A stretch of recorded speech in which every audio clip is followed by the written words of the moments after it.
Ulianza kama mfereji mdogo na sasa unajulikana kama mto Gide. Hapa ni Mabibo, eneo la manispaa ya Ubungo jijini Dar es Salaam. Miaka ya 1970 hadi miaka 1990, katika eneo hili watu walikuwa wakipita hapa wakiruka kwa miguu yao, lakini sasa hali ni tofauti. Hii ni moja ya tafsiri sahihi kwamba mabadiliko ya tabia nchi yanatuathiri taratibu kadri siku zinavyokwenda. Ukiwauliza wakazi wa eneo hili kwamba wakati wananunua na kufanya ujenzi katika eneo hili, walitegemea siku moja mfereji huo ungegeuka kuwa mto kama ilivyo sasa, bila shaka wangekukatalia. Waliamini ni eneo sahihi kwa makazi, lakini leo hali ni tofauti. Wenyeji wa eneo hili wanaeleza namna walivyoshuhudia majirani zao wakipoteza mali, makazi na uhai. Mimi nimeishi kwenye makazi haya toka 2004. Kulikuwa hamna madhara yoyote, kilikuwa kimto kidogo, yani kilikuwa kimfereji tu kidogo dogo. Lakini kadri miaka inavyoenda kimfereji hiki kikatanuka hadi kikawa mto. Maji yakawa yanatusumbua hadi mwaka 2023 ndio yalichukua nyumba nyingi katika eneo hili. Hata jirani zangu wengi wameondoka kwenye eneo hili.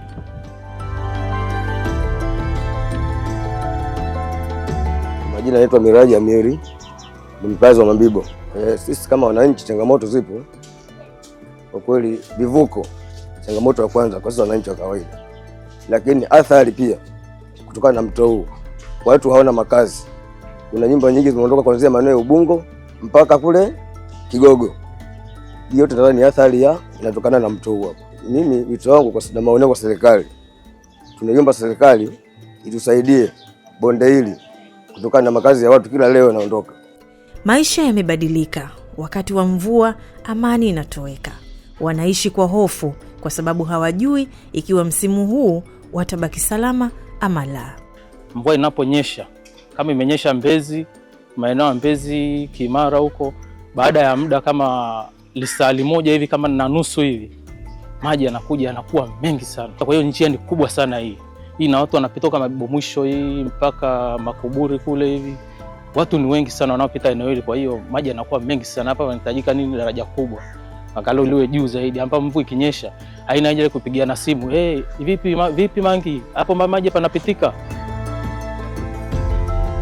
Dunia inakabiliwa na athari za mabadiliko ya tabia nchi au mabadiliko ya hali ya hewa. Tunashuhudia mafuriko, ukame, kuongezeka kwa kina cha bahari na pia kuongezeka kwa kiwango cha joto. Hii yote ni kutokana na shughuli za maendeleo za kibinadamu ambazo zimekuwa zikisababisha ukataji miti na uzalishaji wa hewa ukaa kupitia viwanda au mashine mbalimbali. Tanzania kama nchi nyingine zinazoendelea hatuzalishi hewa ukaa kwa wingi ukilinganisha na nchi zilizoendelea ambazo mapinduzi ya viwanda yalishika kasi miaka mingi iliyopita.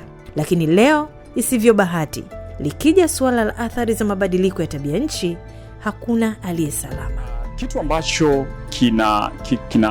kiko fani kidogo ni kwamba ukiangalia takwimu za dunia, bara lote la Afrika linazalisha hewa ukaa sio zidi ya 5% ya hewa ukaa inazalishwa duniani.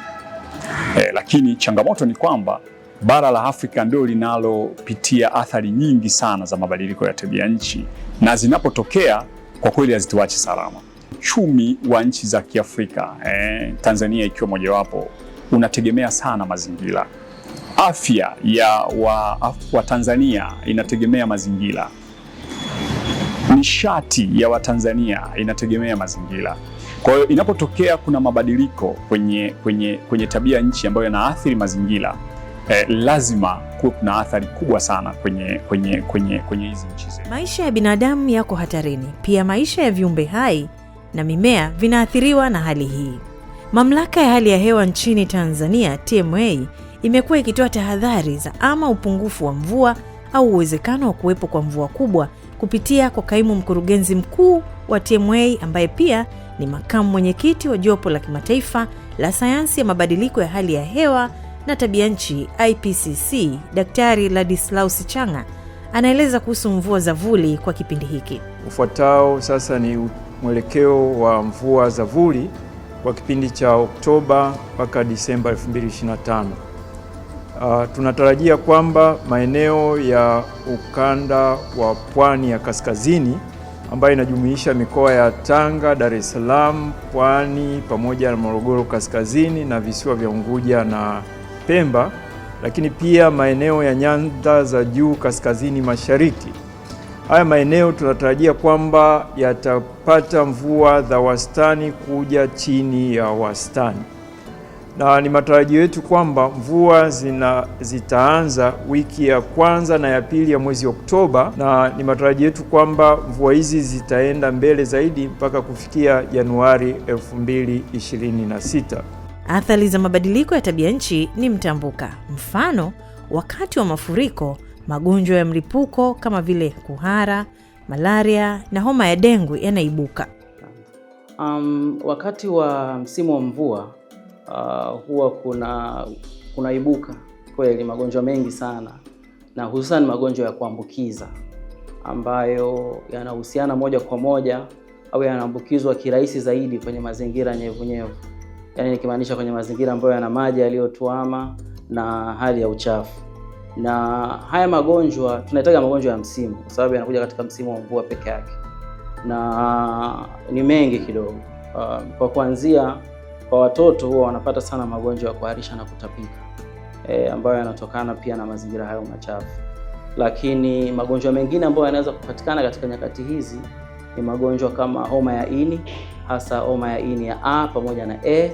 Haya pia yanapatikana nyakati hizo, pamoja na magonjwa ambayo yanaambukizwa kupitia uchafu. Kwa mfano kipindupindu, hichi kinapatikana katika nyakati hizi pia.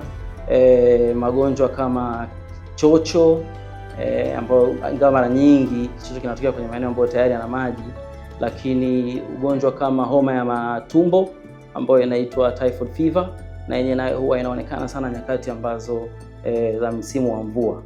Wadau wanaendelea kutoa wito wa kuongezeka kwa mikakati ya kukabili athari hizo. Hamna tatizo ambalo linaweza likapatiwa ufumbuzi kwa mtu mmoja tu kufanya juhudi. Kwa maana ya jamii.